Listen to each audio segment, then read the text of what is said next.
Here's something that I think we can all relate to. Pain. Which part of your past pain has become a secret fuel? I spent a lot of years working a job that bled my soul, and I sacrificed everything for this job. And I didn't like who I was while I worked the job, and I chased more money, more job titles, more power, more leadership roles. And at the end of all those accomplishments, I really didn't like who I was. And it's painful for me to put myself back into that point in my life and feel how bad I felt. And that propels me forward because I never want to go back to working a job or being in a position like that. Look, life is pain, Highness. Anybody who tells you differently is selling something, the Princess Bride.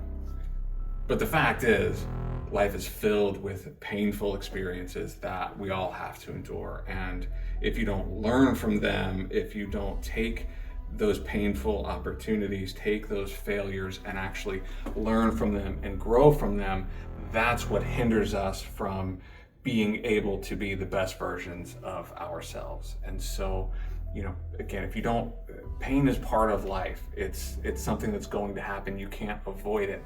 How you manage that pain, if you think about that from a clinical standpoint, in pain management. But it's also important to get to the root cause of that pain. What's really causing that pain?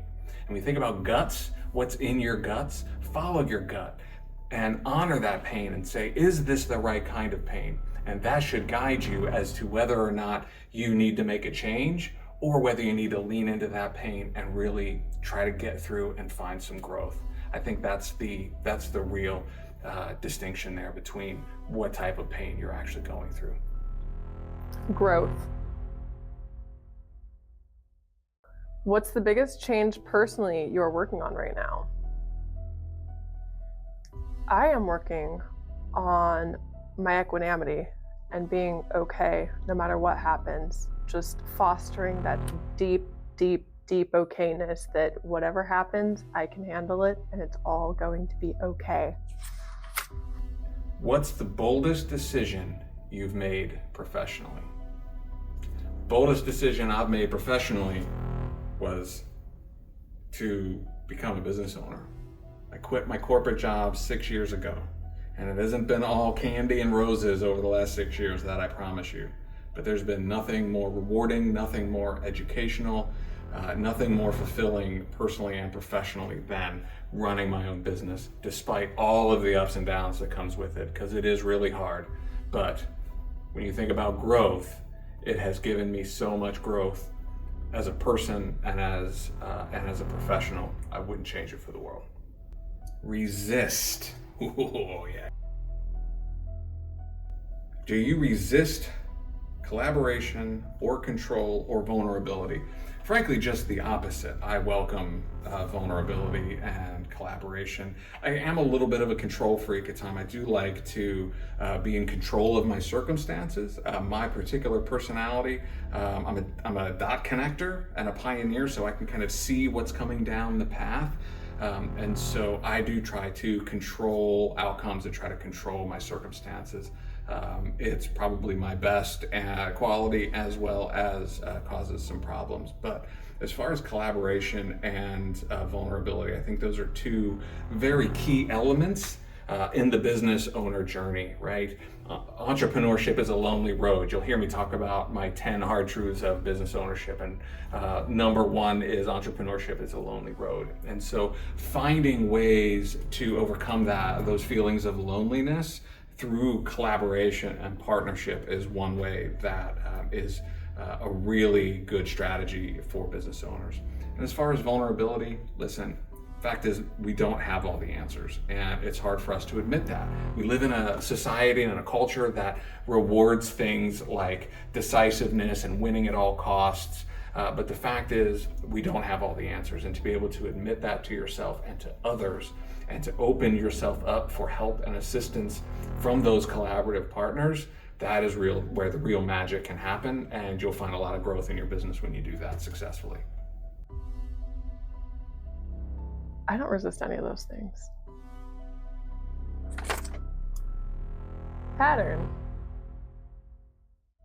What's one pattern you swore you broke down, but deep down it still shows up?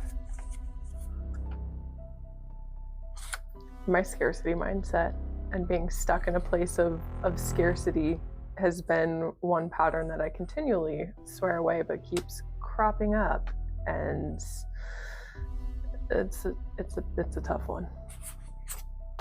What's one habit that keeps you from going all in? Ooh, one habit that keeps you from going all in. Well, if you were at ThriveCon last year, and if you weren't, shame on you.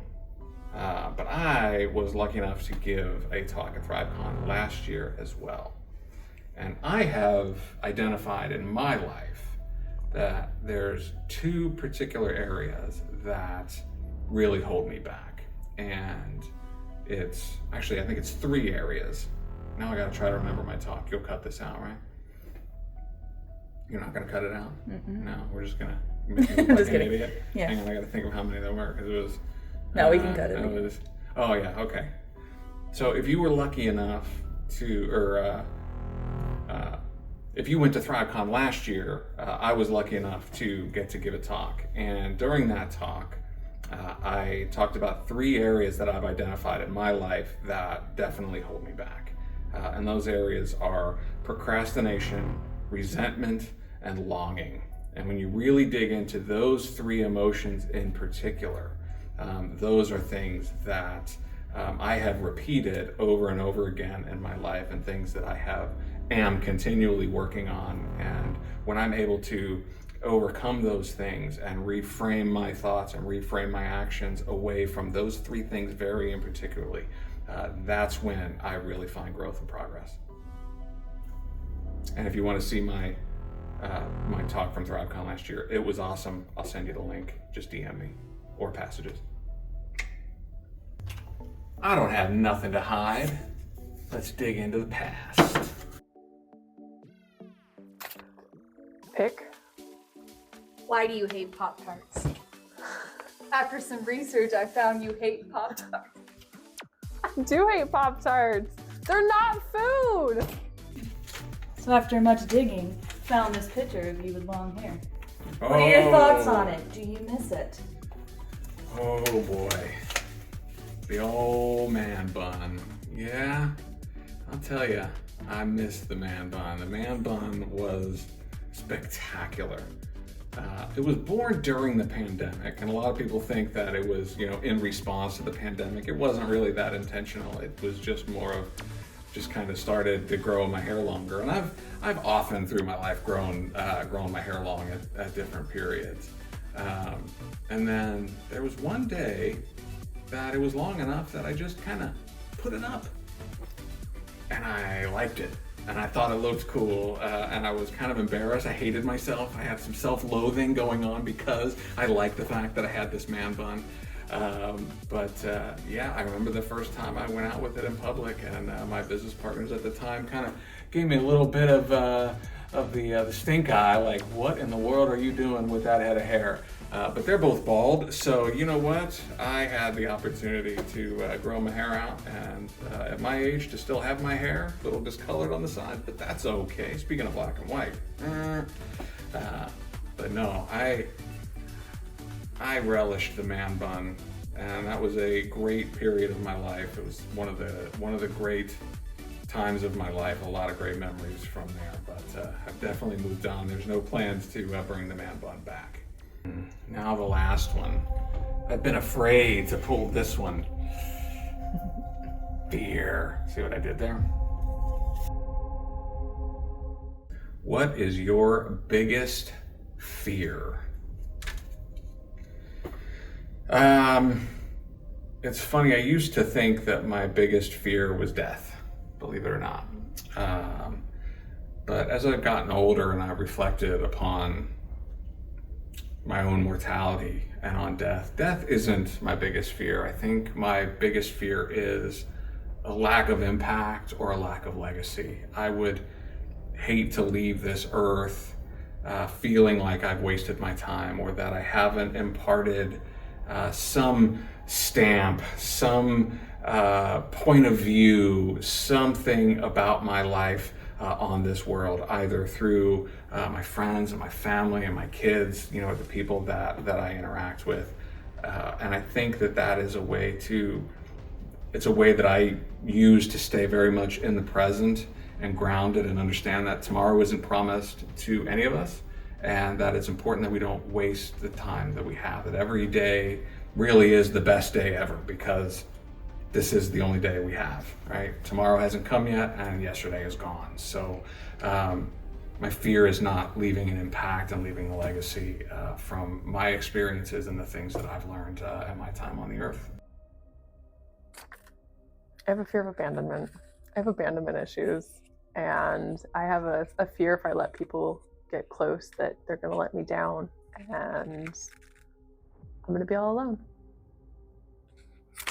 That had nothing to do with business. Is that okay? Yeah. Or everything to do with business. Or everything to do with business. Absolutely.